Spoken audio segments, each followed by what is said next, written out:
Lectura del segundo libro de los Reyes. En aquellos días, Naamán, jefe del ejército del rey de Siria, era hombre notable y muy estimado por su señor, pues por su medio el Señor había concedido la victoria a Siria. Pero siendo un gran militar, era leproso. Unas bandas de arameos habían hecho una incursión trayendo de la tierra de Israel a una muchacha que pasó al servicio de la mujer de Naamán. Dijo ella a su señora: «Ah, si mi señor pudiera presentarse ante el profeta que hay en Samaria, él lo curaría de su lepra». Fue Naamán y se lo comunicó a su señor diciendo: «Esto ha dicho la muchacha de la tierra de Israel».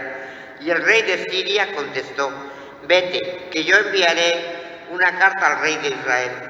Entonces tomó en su mano 10 talentos de plata, 6.000 ciclos de oro, 10 vestidos nuevos y una carta al rey de Israel que decía: «Al llegarte esta carta sabrás que te envío a mi siervo Naamán para que lo cures de su lepra».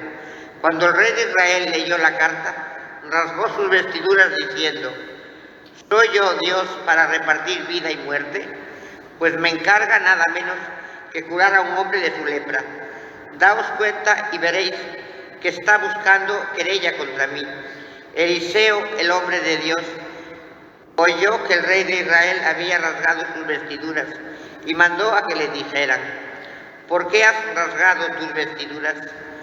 Que venga a mí y sabrá que hay un profeta en Israel». Llegó Naamán con sus carros y caballos y se detuvo a la entrada de la casa de Eliseo. Envió un mensajero a decirle: «Ve y lávate 7 veces en el Jordán. Tu carne renacerá y quedarás limpio». Naamán se puso furioso y se marchó diciendo: «Yo me había dicho, saldrá seguramente a mi encuentro, se detendrá, invocará el nombre de su Dios, frotará con su mano mi parte enferma y sanaré de la lepra». El Habaná y el Farfar, los ríos de Damasco, ¿no son mejores que todas las aguas de Israel? Podría bañarme en ellos y quedar limpio». Dándose la vuelta se marchó furioso. Sus servidores se le acercaron para decirle: «Padre mío, si el profeta te hubiese mandado una cosa difícil, ¿no lo habrías hecho? Cuanto más si te ha dicho: lávate y quedarás limpio». Bajó pues y se bañó en el Jordán 7 veces, conforme a la palabra del hombre de Dios, y su carne volvió a ser como la de un niño pequeño, quedó limpio. Naamán y toda su comitiva regresaron al lugar donde se encontraba el hombre de Dios. Al llegar se detuvo ante él, exclamando: «Ahora conozco que no hay en toda la tierra otro Dios que el de Israel». Palabra de Dios. Mi alma tiene sed del Dios vivo. ¿Cuándo veré el rostro de Dios?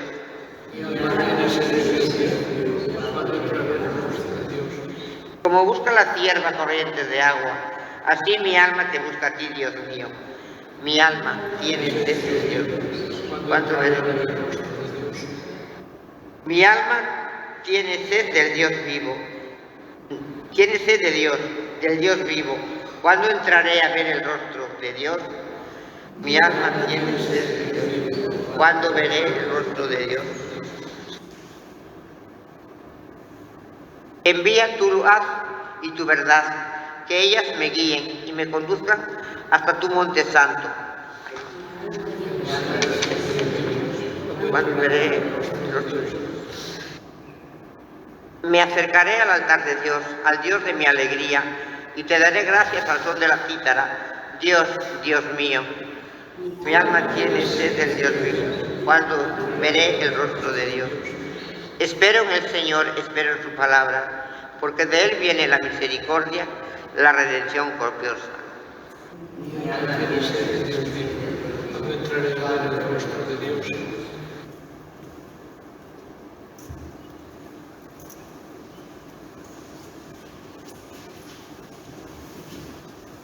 Señor, esté con vosotros. Lectura del Santo Evangelio según San Lucas. Habiendo llegado Jesús a Nazaret, le dijo al pueblo en la sinagoga: en verdad os digo que ningún profeta es aceptado en su pueblo. Puedo aseguraros que en Israel muchas viudas había en tiempo de Elías, cuando estuvo cerrado el cielo 3 años y 6 meses, y hubo una gran hambre en todo el país. Sin embargo, a ninguna de ellas fue enviado Elías, sino a una viuda de Sarepta, en el territorio de Sidón. Y muchos leprosos había en Israel en tiempo del profeta Eliseo. Sin embargo, ninguno de ellos fue curado, sino Naamán, el sirio. Al oír esto, todos en la sinagoga se pusieron furiosos y levantándose lo echaron fuera del pueblo y lo llevaron hasta un precipicio del monte sobre el que estaba edificado su pueblo, con intención de despeñarlo. Pero Jesús se abrió paso entre ellos y seguía su camino. Palabra del Señor. Estamos preparando la celebración del Triduo Pascual, de la Pasión, muerte y resurrección de Jesús. Sabemos que hubo momentos en la vida de Jesús, antes de que llegara a la cruz, en los que quisieron acabar con su vida. Ya querían matarlo. Concretamente hoy nos recuerda el Evangelio como en su propio pueblo de Nazaret quisieron despeñarlo por un monte. Jesús echó a correr. Podría alguien decir, bueno, es que entonces Jesús era un cobarde. No, ¿cómo iba a ser un cobarde? Lo que pasa es que todavía no había empezado prácticamente a predicar. No hubiéramos tenido, prácticamente nada de su Evangelio, de su buena noticia. Y también porque él sabía lo que iba a ocurrir, aunque no le gustara, pero prefería afrontar la muerte en cruz. Hubiera sido quizá más fácil morir allí despeñado, sin apenas sufrimiento. Entonces no es cobardía, sino que Jesús sabía que el Padre tenía sus planes sobre él. ¿Y cuál fue el motivo por el que lo querían despeñar en su propio pueblo? Bueno, por lo que él dijo en la sinagoga cuando predicó. No les gustó lo que decía. Y les decía que había veces gente que era de fuera del pueblo de Israel, que eran mucho mejores personas y mucho más agradables a Dios que los del pueblo de Israel. Y les puso 2 ejemplos. Uno de Naamán, el sirio. Escuchábamos el relato en la primera lectura, aquel hombre que fue curado de la lepra en el río Jordán, y que era un extranjero, pero se fió del profeta Eliseo. Y después la viuda, aquella que acogió en su casa y dio de comer al profeta Elías, que también era extranjera, concretamente de Sarepta. Y esta escena pues también se repite en la actualidad. A veces nos dan ejemplo de fe y de amor, no sé, personas que aparentemente viven como más alejadas. Pensemos hoy que el cristianismo, mientras decrece en Europa, crece en otros países, por ejemplo en África. Es decir, que nos pasa a lo mejor a veces como en el pueblo de Israel, concretamente como los habitantes de Nazaret. Es un peligro, o sencillamente porque no gusta lo que se predica, lo que dice la Iglesia. Muchas personas que tienen verdadero odio al Papa Francisco y es precisamente porque no les gusta lo que dice. Porque dice que en la vida no hay que conducirse por trepar altos puestos, ni que la liturgia no se resuelve, empleo expresión del Papa, con cuidar mucho las puntillas, no, es otra cosa muy, muy diferente, es saber estar en cada momento con el pueblo y hablar en su idioma. Entonces, pues digo, hay gente que también pues, rechaza a la Iglesia cuando no coincide con sus intereses o caprichos.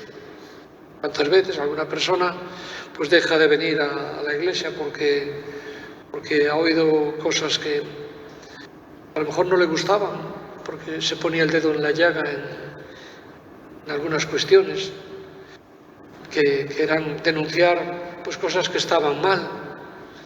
Por eso no es nada de extrañar. Jesús se abrió paso en medio de entre ellos, siguió predicando, murió en la cruz. Bueno, pues también nosotros, como Jesús, nos puede ocurrir lo mismo por ser cristianos, podemos ser también incomprendidos. Decía Jesús, nadie es profeta en su tierra.